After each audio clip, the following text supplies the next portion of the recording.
Vamos a hablar en este video acerca de la Segunda Guerra Mundial, en sentido amplio, ya que vamos a ver también el contexto histórico en el cual está inscrita.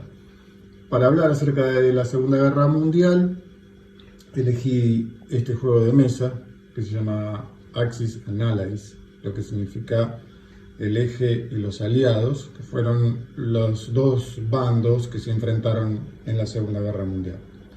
Este es un juego de origen estadounidense.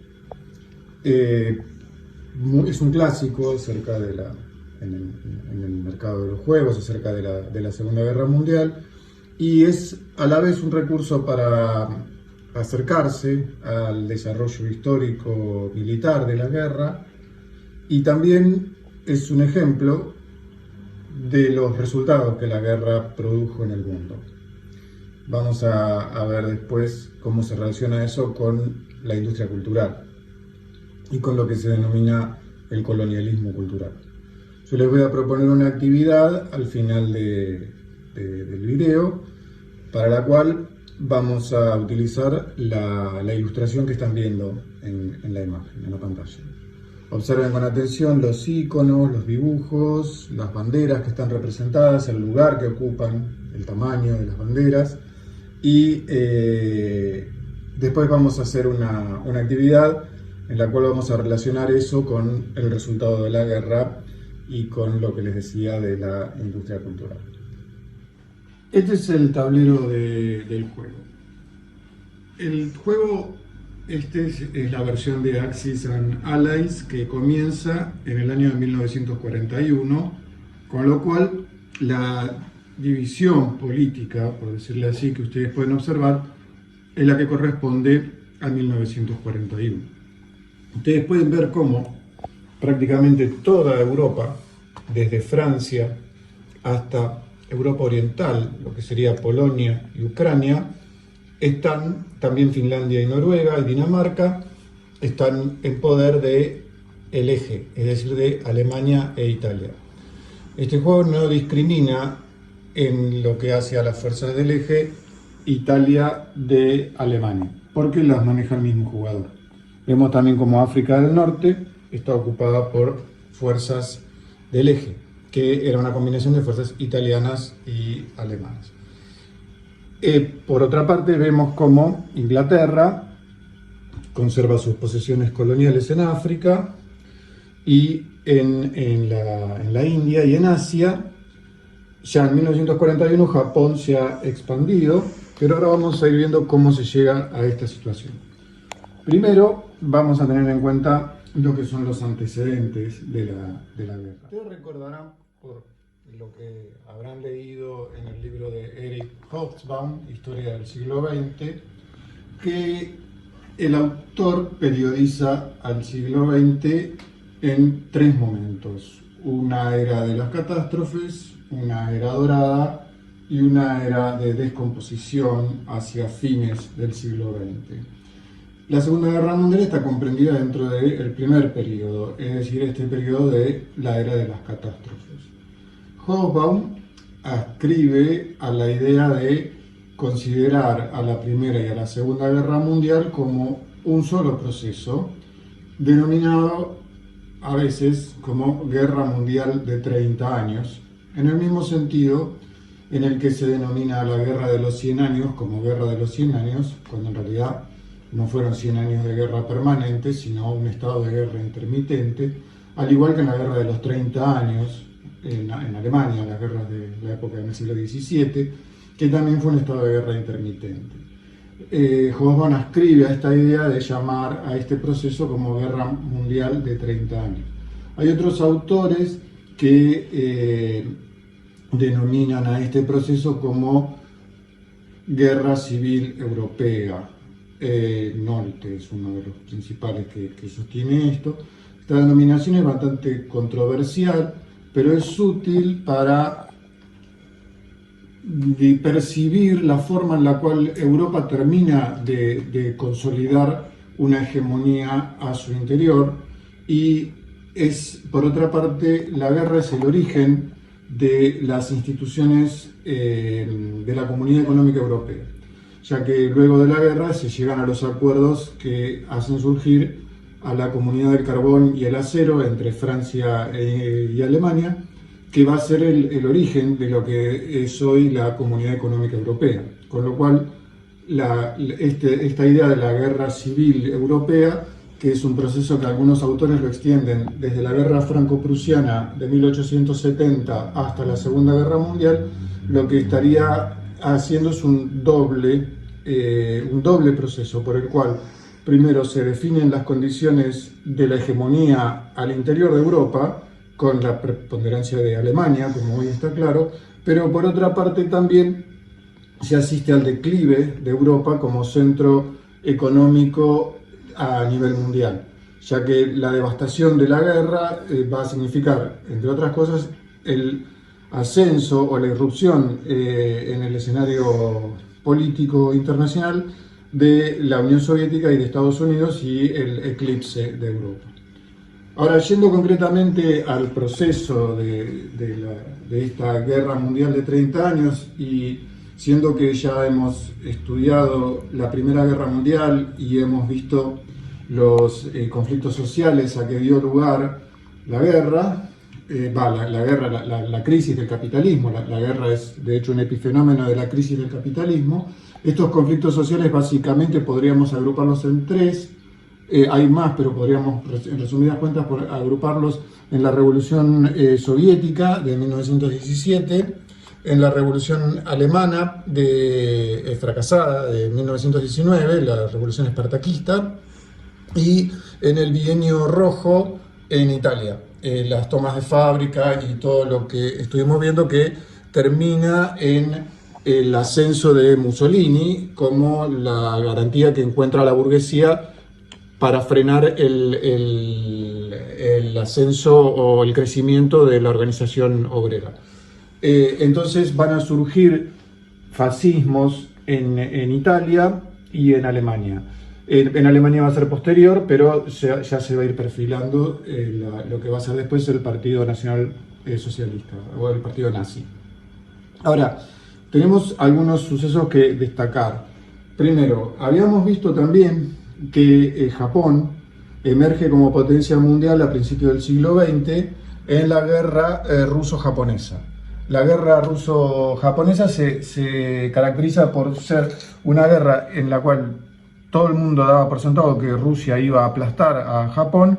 Sin embargo, Japón, en virtud de una moderna flota provista de acorazados y de buques de gran poder de destrucción, derrota a la flota rusa, no soviética todavía, y desaloja del mar asiático, por llamarlo así, del mar del Japón, a la presencia rusa. En 1919 se da la revolución y ya el Imperio Ruso deja de existir y pasa a existir lo que se conoce como la Unión Soviética, la Unión de Repúblicas Socialistas Soviéticas. Muy bien. Ahora, pasado entonces estas primeras sacudidas de índole social, uno de los ecos de este crecimiento de los movimientos sociales va a ser en 1931 la proclamación de la República en España.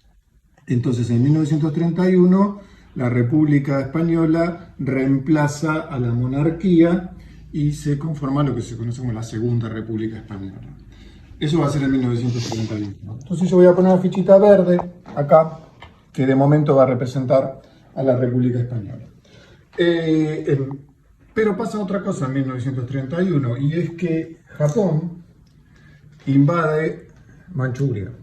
¿Cuál es el problema de Japón? Japón está modernizando su economía al momento en el cual tiene un régimen político que está regido por, además del emperador, pero por la figura de un primer ministro llamado Tojo, que es un militar y que desarrolla una política militarista en el Japón.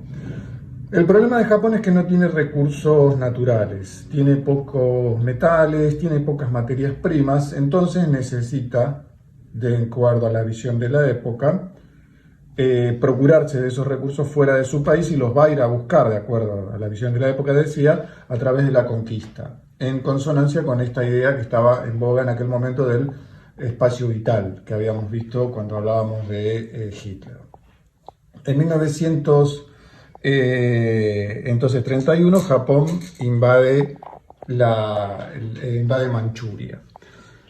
Otra cosa que ocurre también hacia 1935 es que Italia, que tenía colonias en Somalia, invade Etiopía y luego de una campaña militar Italia sería una fichita negra, luego de una campaña militar que incluye la utilización de armas modernas contra prácticamente los ejércitos nativos de Etiopía, conquista Etiopía. Italia tenía también colonias en Libia y, por su parte, Francia e Inglaterra tenían colonias en Argelia, en Egipto y en Túnez, que la marcamos acá. Estamos entonces en 1935. Hitler para esta época ya ha tomado el poder en Alemania y comienza a evidenciar su política de expansionismo. También Mussolini ha tomado el poder en Italia y tiene una colonia en Albania, en el país de Albania.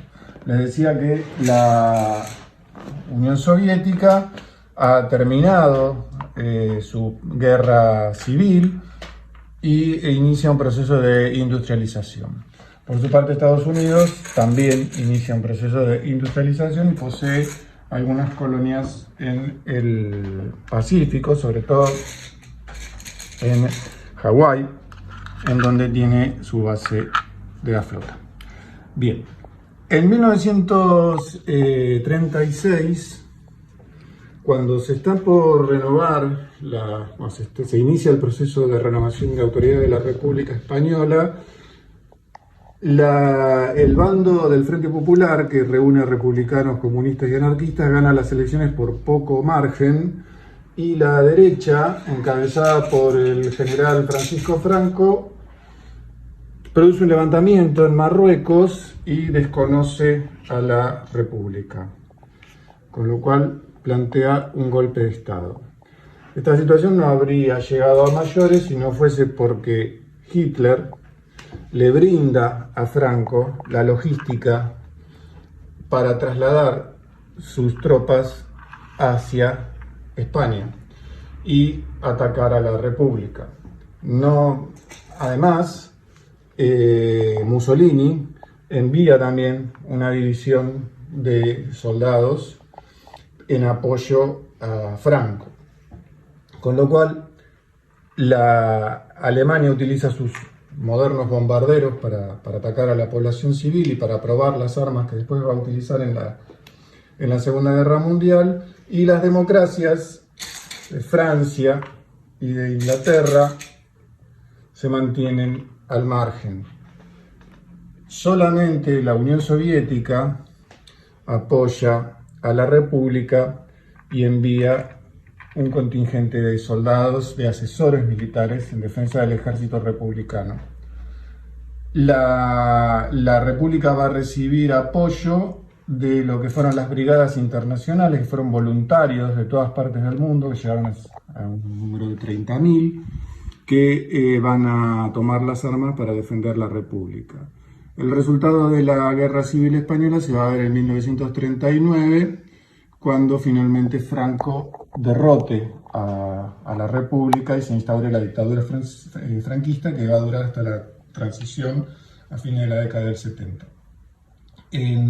Mientras tanto, Hitler, ya para 1936, anexiona Austria por medio de un plebiscito y comienza con la anexión de Checoslovaquia.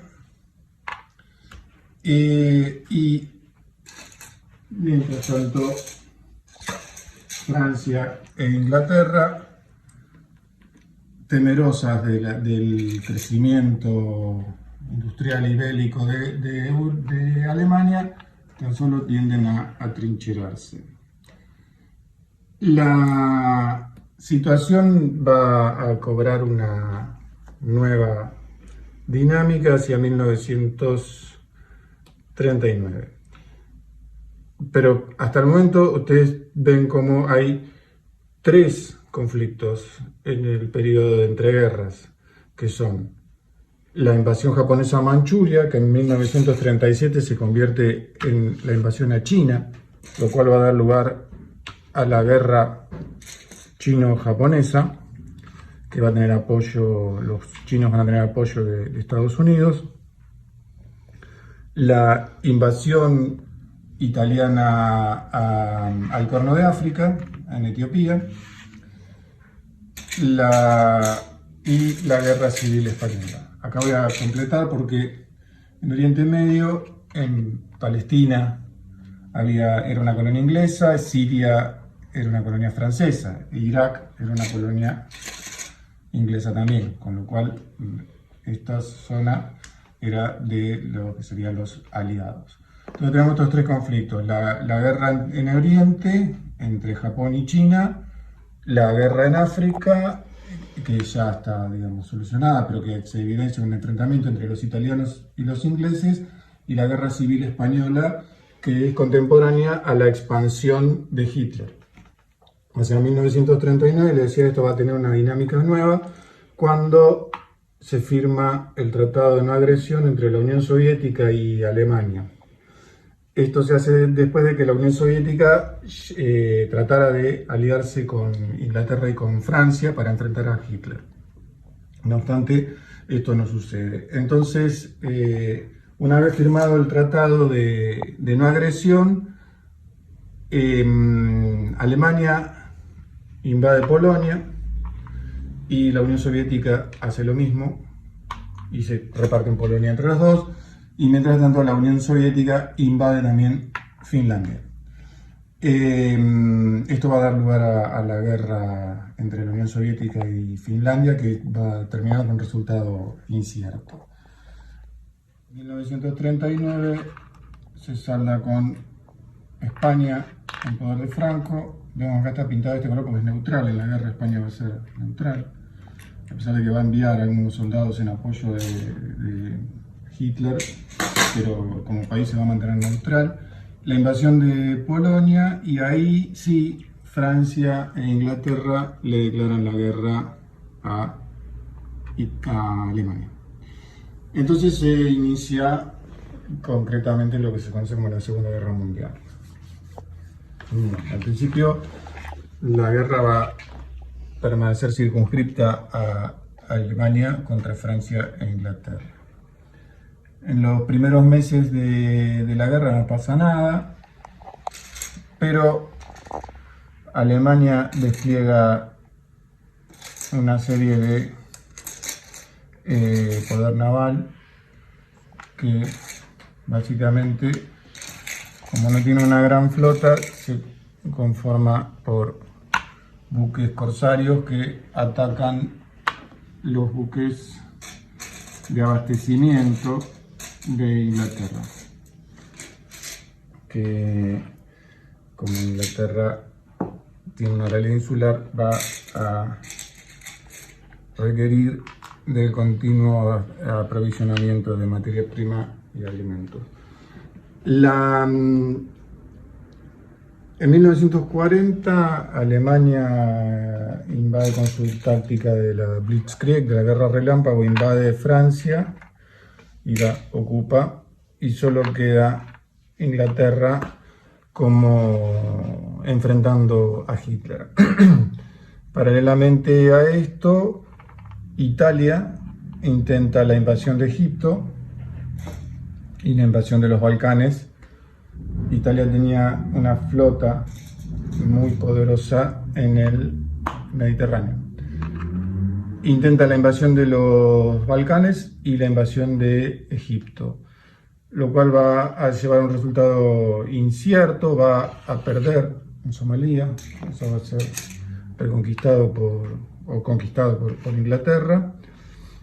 Entonces se genera un frente en África del Norte, en donde va a intervenir Alemania después también, y Inglaterra queda sola luchando contra Alemania. Se va a dar entonces lo que se llama la Batalla de Inglaterra, que es una serie de bombardeos, de batallas aéreas entre Inglaterra y Alemania. Y en Alemania va a desplegar una nueva tecnología que van a ser los submarinos, con los cuales va a intentar bloquear a Gran Bretaña, con los submarinos y los buques estos. Pero Gran Bretaña cuenta con la flota más poderosa del momento y va a resistir, va a eliminar el poder naval alemán, hundiendo el Bismarck en el Atlántico Norte y el Graf Spee en el Río de la Plata. Y la situación va a quedar más o menos así. Hasta que en 1941 va a pasar algo. Acá, esto ya no está más, trabada el frente en África del Norte, Hitler va a decidir ir por el petróleo del Cáucaso, ya que no puede llegar al petróleo de Irak, va a decidir ir por el petróleo del Cáucaso, con lo cual en 1942,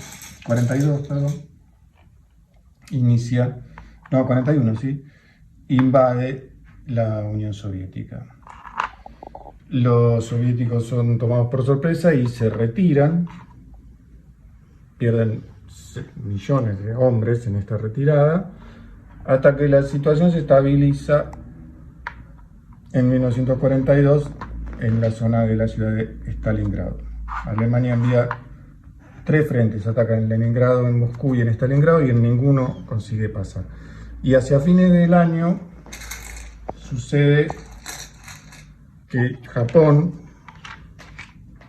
envía un ataque hacia la flota estadounidense de Pearl Harbor. Este ataque va a destruir el poderío naval estadounidense.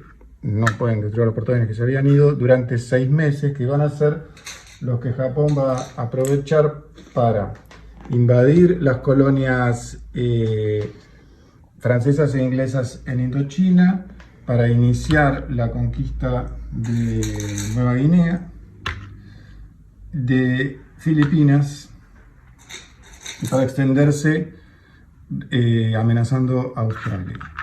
Para esto, Japón hace una campaña, su propia versión de la Blitzkrieg, y se expande rápidamente por el Pacífico. Acá ven, entonces estamos en 1941 y ya podemos ver cómo el mapa se corresponde con la situación que está planteada al inicio del juego, en 1941. Ahora, ¿qué va a pasar acá? Ese va a ser el punto de inflexión, porque a partir de 1942 se va a dar vuelta lentamente la tortilla.